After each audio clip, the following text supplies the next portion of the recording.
Au XVIIe siècle, l'Empire russe se dote d'un nouveau code juridique appelé Sobornoye ou Logienie. Ce code contraint la vaste majorité de la population à la servitude. Les gens des campagnes sont alors propriétés du tsar ou esclaves d'un propriétaire terrien. Les bourgeois, eux, sont assignés à résidence dans leur ville au service de la noblesse. L'Empire s'étend dorénavant sur toute la rive droite du Dniepr. Il chasse les Tatars et l'Empire ottoman au sud et prend le Khanat de Crimée. Au XVIIIe siècle, sous le règne de la Grande Catherine, les villes de Sébastopol et d'Odessa sont fondées et donnent enfin à la Russie un accès aux mers chaudes, un développement stratégique dans les guerres à venir. L'Empire nomme ces territoires Novorossiya, la Nouvelle-Russie, et envoie des populations russes peupler ces territoires. Au XVIIIe siècle toujours, la Pologne s'effondre. À sa partition, la Prusse, l'Empire russe et l'Empire austro-hongrois se partagent le butin. La rive gauche du Dniepr bascule alors sous convoitise allemande. Les siècles qui suivent sont ensuite un long affrontement entre Russes à l'est et Allemands à l'ouest. 1917. La révolution russe renverse le tsar. L'Empire russe est démantelé et l'Ukraine est alors indépendante, pour la première fois de son histoire, dans ses frontières actuelles. Il y a tout juste 100 ans, en 1922, l'Ukraine rejoint l'URSS et devient la République soviétique socialiste d'Ukraine. La Crimée, péninsule russe, n'est offerte à l'Ukraine par Nikolaï Khrouchtchev qu'en 1954.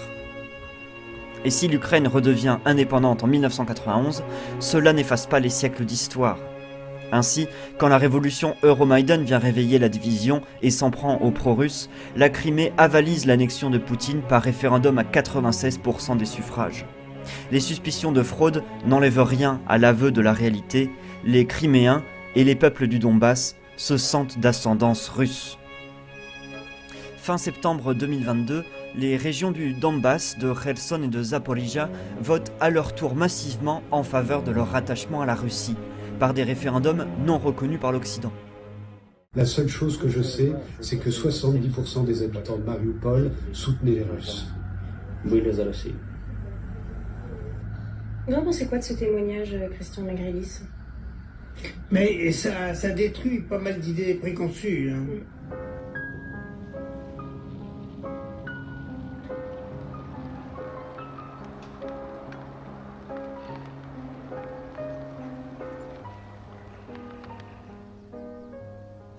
Le Donbass est un bassin houlier traversé par la rivière Don, Donbass.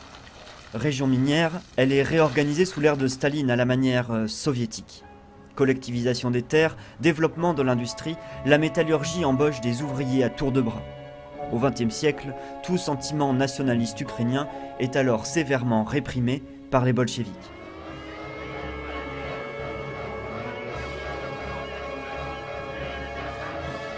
Pendant la Seconde Guerre mondiale, le Donbass est le théâtre de l'opération Barbarossa, lancée par Adolf Hitler. L'opération Barbarossa prévoit d'envahir l'URSS et défaire l'armée rouge. L'armée allemande, la Wehrmacht, peut alors compter sur l'appui des nationalistes ukrainiens qui veulent en finir avec l'oppresseur russe. Leur ennemi commun, le judéo-bolchevisme. C'est de cette alliance de circonstances entre nazis et nationalistes que les nationalistes ukrainiens puisent aujourd'hui encore l'idéologie. L'opération Barbarossa se soldera par la défaite des nazis et par une baisse de la population du Donbass de l'ordre de 25%. Après la guerre, la région sera repeuplée par 2,5 millions d'ouvriers russes. En 2022, le Donbass est donc à 45% russophone. Depuis 2014, ces populations sont victimes d'une revanche des nationalistes ukrainiens sur les Russes, revanche qui prend la forme de maltraitance de la part du régime. Это что, вот дети сидят, это что, террористы? Вот что это за страна, в которой свои же своих убивают? Детей, стариков и прочих. Что это за страна? И какой ты президент, когда ты делишь детей? Дети все одинаковые. Причем дети? Дети не виноваты ни в чем. А он говорит, наши дети будут учиться, а ваши пусть по подвалам сидят. Если бы это пришел враг откуда-то сюда, а то брат на брата пошел, семьи поразделялись, бомбежки, войну такую устроили, такие времена, дети гибнут. Des maltraitances étatiques et des massacres commis par les milices des régiments Azov et Pravi Sektor. Les accords de Minsk de 2015 devaient mettre fin au conflit entre Ukrainiens de l'Ouest et Ukrainiens de l'Est. Plein de bonnes intentions, ces accords sont restés lettre morte, car aucun des deux camps ne les ont respectés. Un point des accords de Minsk, par exemple, prévoyait le retrait des milices. Il n'en fut rien, ni les nationalistes ukrainiens, ni les armées autonomes du Donbass ne cessèrent les affrontements. Les Américains sont obnubilés par le Donbass, et pas que pour ses ressources minières et gazières. Les Américains ont besoin du Donbass pour y installer des missiles, car ce n'est que depuis là qu'ils peuvent atteindre les armes nucléaires russes abritées derrière la chaîne de l'Oural. Ainsi, en sous-marin, l'intelligentsia américaine pilote les opérations côté ukrainien. Se servir des dissensions interethniques et financer des nazis pour démembrer un pays, la CIA et l'OTAN savent faire. Le scénario avait déjà été répété.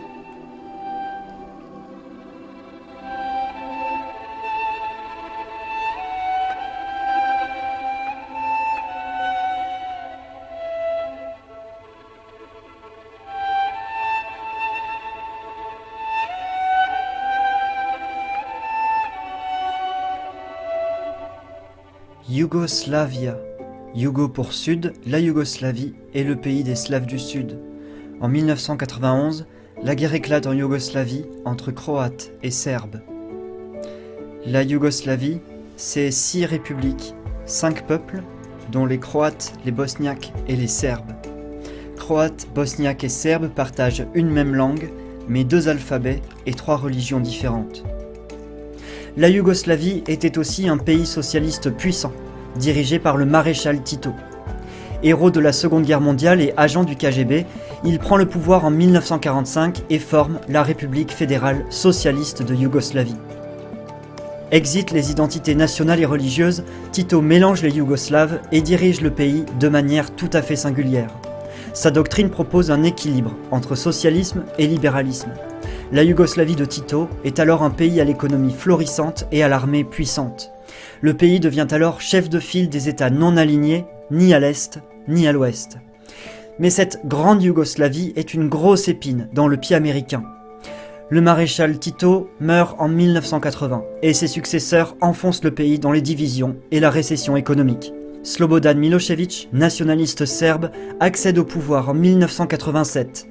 Sa politique, très centrée sur l'industrie serbe, déplaît aux autres républiques yougoslaves industrialisées qui proclament tour à tour leur indépendance, Slovénie puis Croatie. Les velléités nationalistes d'antan se réveillent et sont une aubaine dans la stratégie américaine. On nous a donné des millions pour démembrer la Yougoslavie. Cette déclaration est celle de Robert Baer, ancien agent de la CIA. Il a publié plusieurs ouvrages pour dénoncer les agissements de l'agence dans les Balkans et au Moyen-Orient. Robert Baer précise « Nous avons créé la haine ethnique en Yougoslavie ». Il déclare « Nous étions à Sarajevo pour fabriquer un sentiment de panique et de haine à l'égard des Serbes parmi la population bosniaque, musulmane ». Robert Baer nous apprend que des ONG, des factions politiques, des journalistes, des généraux d'armée et des groupes terroristes ont été financés par la CIA en Yougoslavie. Le président croate, Franjo Tudjman, lui-même nationaliste, a touché de l'argent de la CIA pour orchestrer l'agenda de l'indépendance croate. Il en va de même pour Alija Izetbegović, le président bosniaque. Croates, bosniaques et généraux serbes ont touché de l'argent de la CIA. La stratégie consiste ici à financer les deux camps dans un conflit pour attiser les tensions. La propagande est ensuite diffusée par des agences de presse et des médias soudoyés par la CIA.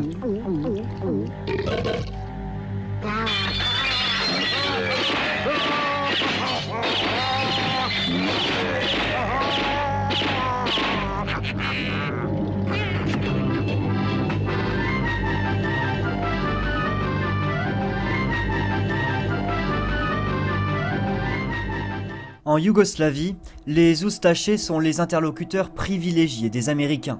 Ces mouvances nationalistes croates partagent la même idéologie que leurs confrères ukrainiens, le nazisme hérité du Troisième Reich. Pendant la Seconde Guerre mondiale, les Oustachés soutiennent l'annexion de la Yougoslavie par l'Italie de Mussolini et l'Allemagne d'Hitler en échange de la création d'un État croate fantoche. Pendant la Seconde Guerre mondiale, les Oustachés croates luttent à la fois contre les Tchetniks, les nationalistes serbes orthodoxes, et contre les partisans, serbes également, mais communistes et pro-russes. Dans les années 90, les États-Unis soutiennent les milices nationalistes croates en sous-marin. Les Ustashi sont alors entraînés, armés et financés par Halliburton, une compagnie parapétrolière américaine dont le président, Dick Cheney, est également directeur du Council on Foreign Relations et un très proche collaborateur de Bill Clinton. Si pendant la guerre des Balkans, les entrelacs entre Américains et nazis sont discrets, aujourd'hui en Ukraine, c'est maintenant affiché en pleine rue. Les milices néo-nazis d'Azov proposent de l'équipement et de la formation aux standards de l'OTAN. Standarti NATO, c'est écrit. Les Américains, en effet, ont investi plusieurs centaines de millions de dollars dans l'entraînement et l'équipement de ces milices depuis 2014. Rappelons au passage qu'en Ukraine de l'Ouest, la popularité des néo-nazis n'est pas qu'une légende. Aux élections législatives de 2012, le parti néo-nazi Svoboda pèse jusqu'à 38% des suffrages dans l'oblast de Lviv. Pour les Américains, ce sont donc des alliés de poids. Contre les forces russes, les milices néo-nazis d'Azov et Pravi Sektor, entraînées et conseillées par les Américains, éprouvent des méthodes de guerre plutôt sales. L'une d'elles consiste à prendre en otage des civils dans des bâtiments stratégiques afin de dissuader l'ennemi de frapper ou l'obliger à commettre une bavure. Ce fut le cas dans le théâtre de Mariupol et dans l'usine d'Azovstal. Mais revenons en Yougoslavie. En 1991, Croates et Serbes s'affrontent pour la troisième fois en à peine un siècle et le conflit s'étend bientôt contre les Bosniaques dans le centre du pays, après que la Bosnie a demandé à son tour son indépendance. Cette fois, la guerre civile déchire la Yougoslavie et les snipers serbes assiègent Sarajevo de 1992 à 1996. Le lieutenant-colonel français Guillaume Ansel commandait à Sarajevo une mission de l'ONU. Ces troupes sont celles de la Force d'Action Rapide, un corps de l'armée de terre française, fondé et conseillé par des généraux de l'OTAN. La mission de Guillaume Ansel était de frapper les positions serbes qui assiégeaient la ville de Sarajevo. C'était en 1995. Guillaume Ansel révèle sur Thinkerview et dans son livre Vent glacial sur Sarajevo la consigne qui lui était donnée à chaque opération, celle de ne pas tirer sur l'ennemi. Officiellement, nous sommes venus pour empêcher les agresseurs d'assiéger la ville, en tout cas pour les empêcher d'utiliser des armes lourdes, et dans la réalité, on nous a interdit de s'en prendre aux agresseurs. Comme l'OTAN a mis en place un dispositif hyper organisé, on a une patrouille d'avions dans les 8 minutes qui arrive, je crois que c'est des Mirage 2000, qui descendent avec des bombes guidées laser. On est déjà, comme la cible, on l'a parfaitement localisée et identifiée, on l'éclaire, on est prêt à faire un passage. Et à ce moment-là, j'entends à la radio « stand-by ». Je me dis, tiens, bizarre, pas normal. Dans un truc comme ça, normalement, on ne devrait même plus prendre d'ordre. On devrait détruire la cible. Et on me rappelle à la radio pour me dire que l'opération est annulée. Voilà. Et ça, cette opération annulée, on peut imaginer une fois que c'est parce qu'on est en train de discuter avec les Serbes et que, bon, on leur a dit d'arrêter. À la 10e fois, ça devient un peu inquiétant. Et à la 100e fois, parce que j'ai dû guider à peu près, mon équipe a dû guider à peu près une centaine de frappes aériennes autour de Sarajevo, donc 100 fois des canons serbes qui tirent sur la ville et qu'on devrait détruire. 100 fois. Ces opérations ont été annulées. Voici comment les snipers serbes et l'armée yougoslave ont pu tenir aussi longtemps le siège de Sarajevo. Puis, il y a eu le massacre de Srebrenica. 8000 hommes tués par des soldats serbes. Pour une raison qu'on ignore, les casques bleus de l'ONU, pourtant présents pour protéger Srebrenica, n'auraient pas pu intervenir. L'administration Clinton se désole devant le massacre de Srebrenica et propose le plan de partition de la Bosnie par les accords de Dayton. Ces accords de Dayton et le feu vert enfin donné pour frapper les positions serbes mettront fin à cette guerre. Mais à peine celle-ci terminée, qu'une autre guerre déjà se prépare.